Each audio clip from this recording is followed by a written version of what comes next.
at maaari na po akong tumanggap ng inyong mga katanungan. Unang tanong mula kay Chloe Hufana, Business World. Okay na daw siya. Christian Yusores, DZMM.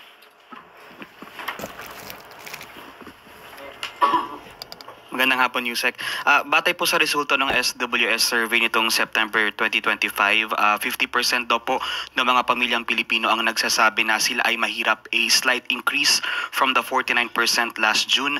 Ang sabi po ng SWS, isa sa mga pangunahing rason ng mga sinurvey ay yung inflation at mataas po na presyo ng mga bilihin. Ano po ang reaksyon ng Malacanang dito? Unang-una po, alam naman po natin ang survey ng SWS ay subjective indicator of well-being. At aaralin po kung saan ito nanggagaling at kung may kakulangan at kung saan may kakulangan. At aalamin din po ang pinaka-official data mula sa PSA na siyang gumagamit ng objective and income-based measure. So sa ating pagkakaalam, at ito naman yung nasa datos na rin po, ang Pangulo po at ang administrasyon na ito ay talagang gumaganap para po maiangat ang buhay ng bawat Pilipino. Nandiyan po ang report na meron po tayong 96.1% na pagtaas. Ang employment rate po natin ay nasa 96.1%. At pati po ang inflation rate, 1.7%. Ito po ay within the projected target ng 2 to 4%. At nandyan din po ang programa ng DSWD, yung Walang Gutom, kung saan po sinasabi niyo yung hunger among beneficiaries drops 7.2%. Nandyan din po ang Kalahi CIDSS na programa ng DSWD. Ang tawag dito ay Kapit Bisig Laban sa Kahirapan, Comprehensive and Integrated Delivery of Social Services. Kasama na rin po ang Sustainable Livelihood Program ng DSWD. At alam din po natin na 860,471 members na po ng 4Ps ang gumraduate. At sila po ay kumbaga ay nakagraduate na sa kanilang kahirapan at sila po ay naalis na sa 4Ps program. But still, magpapatuloy pa rin po ang Pangulo at ang administrasyon na mapagaan pa po ang kabuhayan ng bawat Pilipino. One follow-up lang po. But ma'am, how does the palace view this na ganito pa rin po yung numero ng mga nagsasabing sila ay mahirap despite po yung efforts ng government na ibaba ang presyo ng mga bilihin, nagpapatupad ng wage hike per regions, and you mentioned mataas ang employment rate natin and other steps are ginagawa po ng government? Kaya nga po, aaralin po ito dahil sabi nga po natin, ang SWS survey ay subjective po. Subjective indicator of well-being. So, mas gugustuhin po natin na makita yung pinaka-official data from the PSA. But still, hindi po naman ito magbibingi-bingihan ng gobyerno. At lahat naman po ng ating madidinig ay pakinggan po para mas maging maganda pa po ang serbisyo ng pamahalaan sa ating mga kababayan. Sunod na tanong mula kay Maricel Halili, TV5.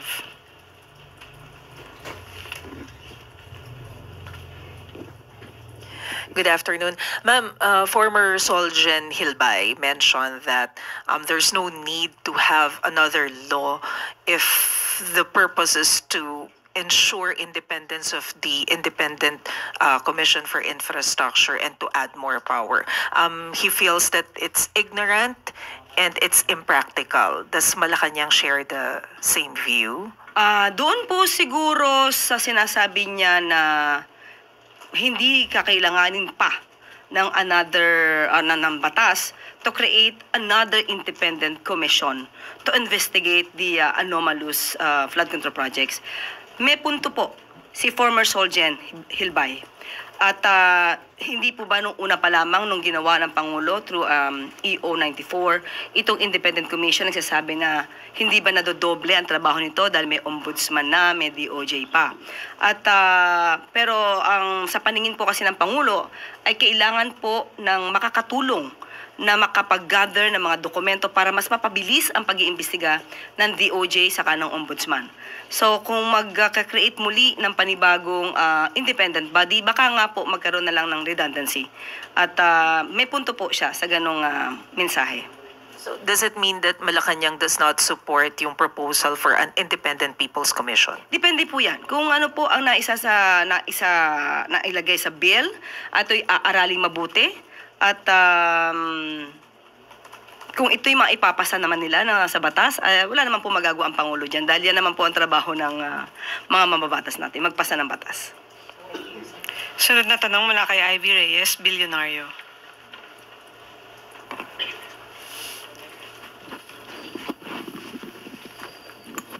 Hi, ma'am. Good morning. The Philippine Stock Exchange dropped to its lowest in 7 months. The last time it was this low was April pa po. And last month, on October 2, BDO Capital also weighed in on the PSE's performance and said that the downside risk is really, and I quote, more on the political front because our corporates are doing well. Is Malacanang still positive that we've restored investor confidence? Sa ngayon po, nakita po natin, ilang oras lamang ay sinasabi nag-stabilize rin po ang value ng ating peso.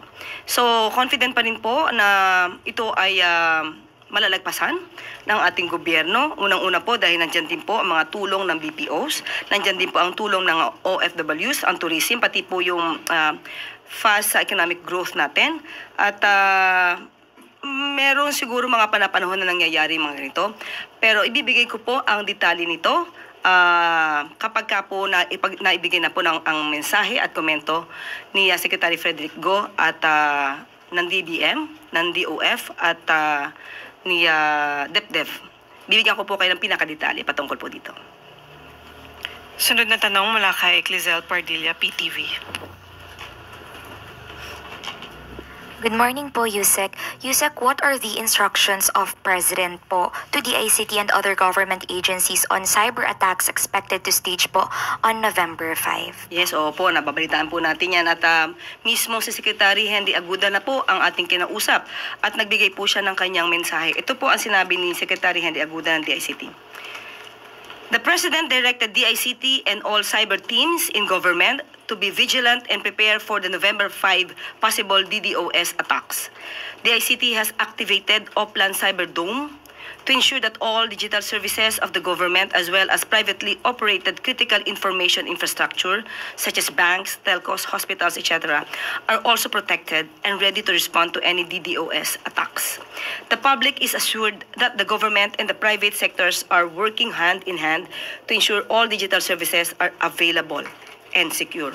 So yan po ang mensahe ni Secretary Aguda at yan po ang pinaka-direktiba ng Pangulo sa nasabing ahensya. Ma'am, follow-up. May mga group na rin po ba na tinitingnan yung DICT na magjo-join at ano po yung posibleng kaharapin ng mga group na gagawa po ng traffic flood? Sa ngayon, wala pa po sa atin na ibigay na pinakadetalye at siguro manatili muna ito na hindi mo na ipaalam para hindi naman magkaroon ng yung kanilang magiging trabaho makita na agad ng mga nagnanais na gumambala at sumira no sa maaaring gawin sa ating gobyerno. Okay.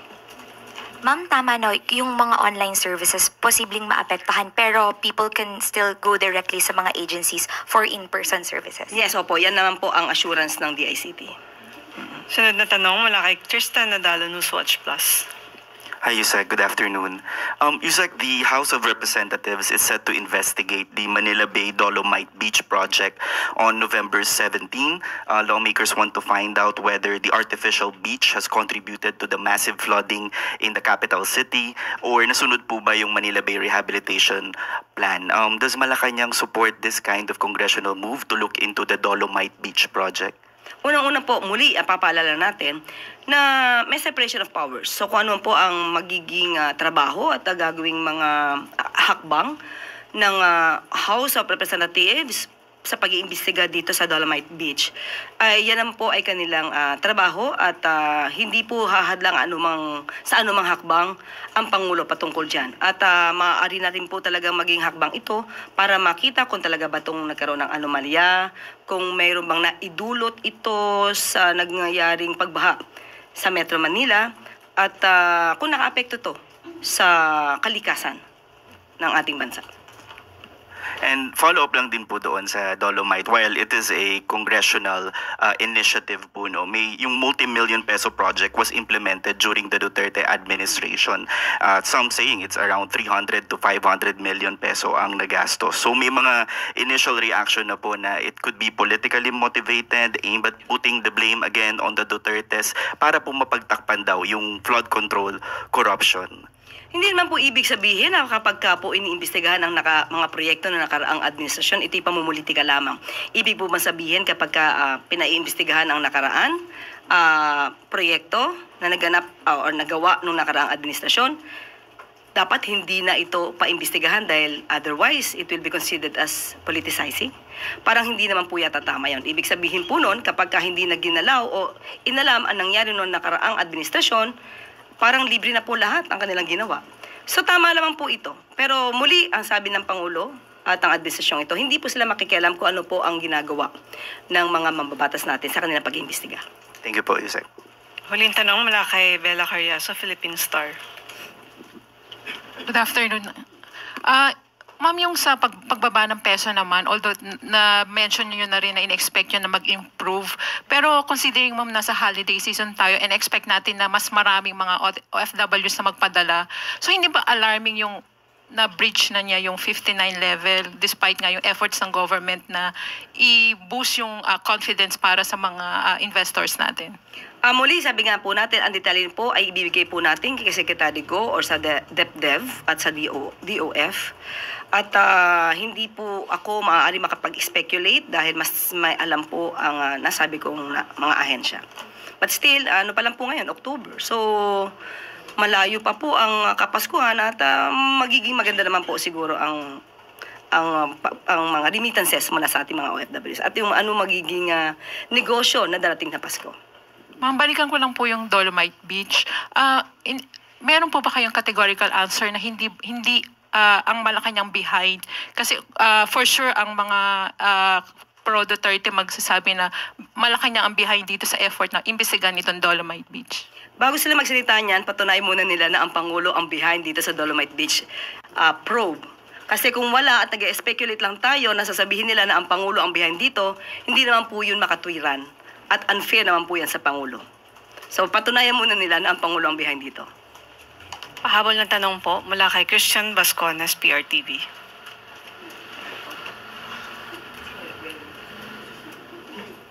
Yusek, lilihis lang po ako. What is your reaction to former Senator Laila de Lima's remark that you are the one of the best choice for the position of SOJ? Sabi niya, matapang din yon.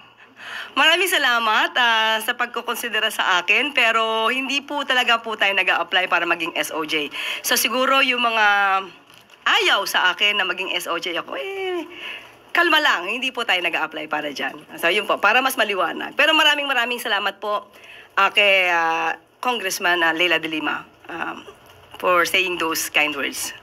Salamat po. Huling tanong mula kay Vance Fernandez, Police Files. Yes, ma'am. Good afternoon. As the current motion of the government, its persecution against corruption and ghost projects, its present efforts as such as tell a statement. Is this the best the administration can do? Is the government anywhere near its actual potential promise to the Filipino people? How much more assurance can the administration still offer before the pressure of the people to do something finally boil over? Yung mga hindi pa po nakokontento sa ngayon, patuloy ang pagtatrabaho ng administrasyon at ilang mga ahensya para po matugunan ang issue na ito. Nandiyan na nga po, binalita ko kanina, yung pag-auction ng mga nakuhang mga sasakyan mula sa mga diskaya. Nandiyan po ang pagsasampa ng mga kaso sa mga nasasabing sangkot. Ito na po ay isa sa pinakamabilis na aksyon na maaaring gawin ng administrasyon. At kung may ibibilis pa, magbigay po sila ng suggestion.